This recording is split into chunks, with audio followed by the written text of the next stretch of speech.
Hope you guys are doing well today. I mean, it's obviously apparent that we didn't play well defensively for the second week in a row. You know, and that falls squarely on my shoulders.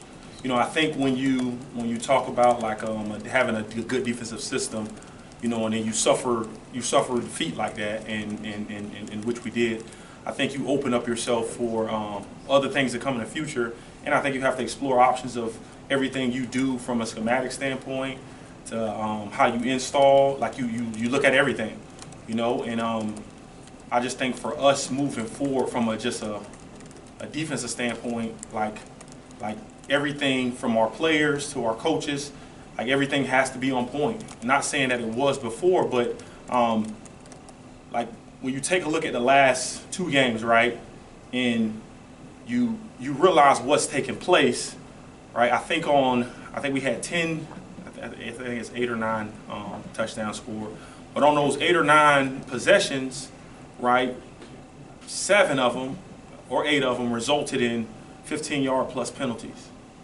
right? And so a coach always says this: before you can win, you got to keep from losing, you know. And obviously we're doing some things to self-inflict and to hurt us from the standpoint of not being able to recover from it, right? But then when we do have those moments, we can't let those moments snowball into even bigger moments as the game kind of takes place. And so I just want to start off with a statement for you guys and open it up for questions from there. Coach, is it a lot about just slowing down the running game? And if it is, are there some things alignment-wise and play-calling-wise that you can do to try to slow down the opponent's running game? Well, I think it boils back down to technique, fundamentals, and details. You know, obviously we ran this defense all spring ball. We ran it all fall camp. I thought we were pretty good. I still think we're really, really good. But when we just don't do our job and don't do our assignment, it's glaring, right? We are a single gap defense, and if one guy is out of his gap, right, it's not a 5-yard game, right? It's not a 3-yard game, right? And so I think when you see things like this and you expose yourself to things like this, you open up Pandora's box, and right, like as the guy that's the leader of it, I have to take everything into consideration on how we operate from a schematic standpoint, and is that the best thing for us moving forward? So what's that process been like the last few days with you, Brett, and the defensive staff? It's been challenging, to say the least, man. It's been the last few days have been really, really, really, really challenging. Not just for myself, but for our players and our defensive staff, because we all have the same expectation, right? And that's greatness. Like we have an expectation level of playing defense the way we know how to play defense, and when we don't reach that goal, right? It's maddening. It's frustrating. It is. It's not how we operate, you know? And so, like, for us not to have success, like, the way we run our defense has been, oh, yeah, man, from our players to our coaches, like, it's been extremely frustrating. But I think in these times and in these moments, right, you find out who some of your bell cows are and who you can lean on in terms of your players. And so what I will give a lot of credit to our players, too, is they kept fighting, right? It wasn't always pretty. It wasn't always clean. They kept fighting, and if they continue to do that, I think we can. I know we can clean up a lot of the mistakes and errors we made from a technical and fundamental standpoint. Aaron, one of your leaders, Johnny Newton, on Friday night kind of summed it up by saying, I think a lot of these guys on defense are living off of last year. Yeah. Are you seeing that on tape, and are you seeing that maybe in practice? No, I wouldn't say I'm seeing that on tape or seeing that in practice. I think obviously after an emotional loss, right? Obviously, you know, Johnny never misses his words, you know what I'm saying? But I just think from the standpoint of our players, the expectation is to be great, right? And when you fall short of that, because you have done it so well for an extended period of time, when it doesn't go according to his plan, right? I think that's a natural reaction, you know? No, I haven't seen us from a fundamental and technical standpoint just lose ourselves over the last practices, over spring ball, over fall camp, you know, because I think that's something that you pick up immediately within the framework of our defense. You pick it up immediately because you see it immediately. You know what I'm saying? And so is it could it be human nature sometimes for a young man who's had success in the past, or even a coach who had success in the past, to kind of hang his hat on what was done previously? Yeah, maybe. But I can just tell you now, from our coach's perspective, we don't give a damn about the past, man. Like, I think it's allowed us this opportunity to be where we are. But we know moving forward, like, whatever the plan is in place, like, we have to make sure it's corrected. Because that was just, it was completely unacceptable. It's unacceptable for the university. It's unacceptable in which our brand and how we play defense, man. And so, to Jeremy's point, like, the last couple of days, fellas, have been really, really challenging, really hard. It's been a lot of really good conversations that have came from that.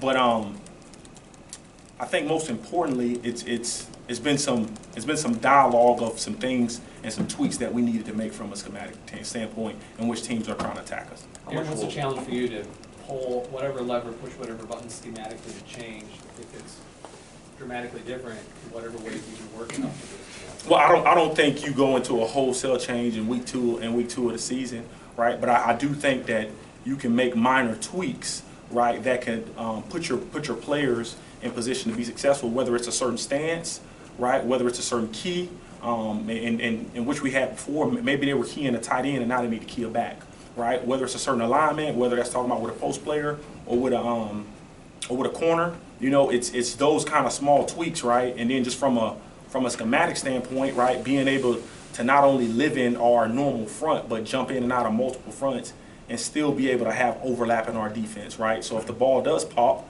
right, it's not going for 10, 15, 20, 30. You have overlap in the defense and you allow guys to, at the second level for sure, to get it down. And I seem to remember in the spring and fall camp you guys had talked about you were playing fast. Mm-hmm. Do you feel like that's translated to the first two games? Yes and no. I think in elements in which we see normal formations, yes, I do think. But I think for our players, right, if they don't see something that they hadn't seen, a lot of times they may be a little slower. And that's where we as coaches, that's where I have to do a better job at giving them pictures that they probably won't see. They may see once during the course of a game. In Kansas' case, right, we saw a bunch of pictures that me as myself as a coach for the first time, right, that's my first time ever seeing some of the pictures playing football, you know what I'm saying, let alone trying to get it to my players, you know what I mean? So I think at the end of the day, just preparing them for just the unconventional of any team, not just Kansas, but of any team moving forward, and just having a checklist of all those things in which teams can attack you. Is 2 games enough to make personnel changes, or how will you guys evaluate that going forward? I think you make personnel changes after any game, you know, based on how a young man is playing, right? Is it so at the end of every game, right? What I try to do is just like, did this young man not play well or screw up on this particular play? Was it a technique error or was it a schematic error, right? And so it was a combination of the two of them this previous game. The game before, it was probably a little more technical things, you know, and so when you start seeing a little more schematic things showing up in how a game is called, in the operation of a game, you start to, okay, well, we have to make some minor adjustments or some adjustments wholesalely, right, to fix the problems that we're having. But if it's fundamentals, right, I think that falls back on the young man, and I think it falls back on his coaches ultimately. You know, I can promise you this: we're putting the best players out there that give us the chance to win, right? We're not just throwing guys out there and they hadn't had a good week of practice, or we don't think that they can help us get the victory. What jumps out at you about the Penn State offense on film? I mean, they're really, really good. They're really talented. They do what they do. I think they do it really well. The quarterback, Aller, I mean, he has a beautiful arm, right? He's long, he's pretty, he's pretty athletic and moves extremely well in the pocket. They got 2 running backs who I believe can start anywhere in the country. They are very physical downhill runners, right? They pride themselves on running the ball. They have a couple tight ends who I think are physical at the point of attack. They're like extensions of their O-line. They line them up outside, they line them up inside, they line them up in the backfield, right? You have a receiving core, right? They may not have the Penn State names theoretically of a first-round draft pick, but those guys, they bust their butt. They can get open. They have great hands. I think they do a really good job down the field of being in phase and catching the ball at its high point when they are throwing the ball, and they're tremendous run blockers, right? They take a lot of pride in that, and so I think that you have a really good offense. You got a really good offense, and then you complement that because they play really good defense as well. Are they a lot different than the first two teams that you faced offensively? Yeah, they are. They are a tad bit. I just think for what they run from a schematic standpoint, they are. I mean, the quarterback's a tad bit different because he isn't as jittery as those first two cats. He does have some athletic ability, but he's just a longer, right, bigger target. You know what I mean? And although the other two, the first two game opponents, right, had probably a little more skill than him from a running standpoint, right? I'm not sure if they had the just wholesalely, right? Penn State's O-line is ridiculous. They had the wholesale talent like Penn State has all around, from their O-line to their second to their D-line, right, to their running backs, to their linebackers, to their wide receivers, right? Penn State, in my opinion, Penn State has a complete football team. Not to say that the other two teams didn't, but like I think Penn State makes up for it in every aspect of the offense. And What do you Brett want? will talk about Matt's health, but just broadly, when that time comes, what's the process of reincorporating him into what you guys do? You get your best players on the field as fast as you can.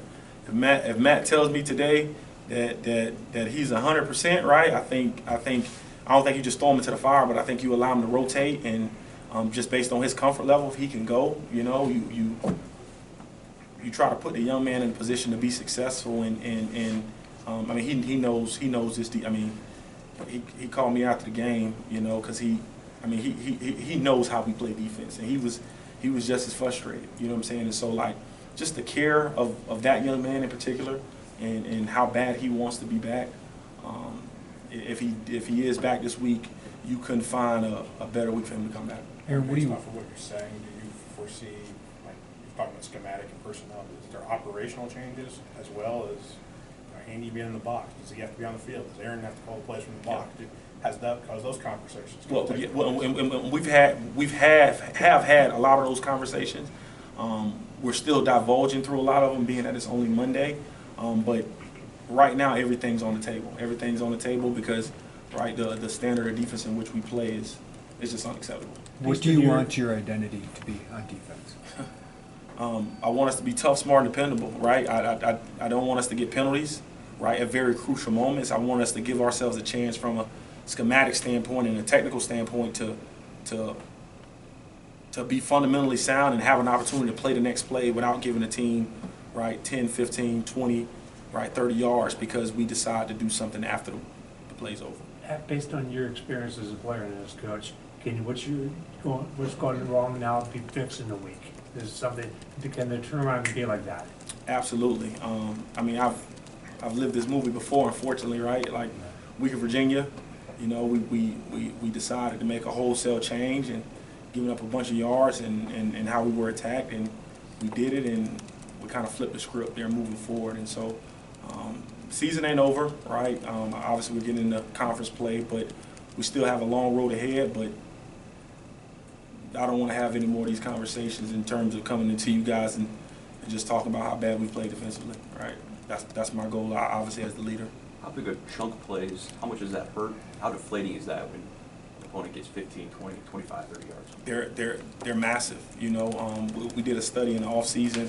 You know, if you have three or more like explosives, and what we consider explosive, right? A run of 16 yards or more, pass of 21 yards or more, your chances of winning and playing good defense are really slim, right? When you have three or more of those in the course of a game, right? 2-yard gains, 3-yard gains, occasionally maybe a 10-yard gain.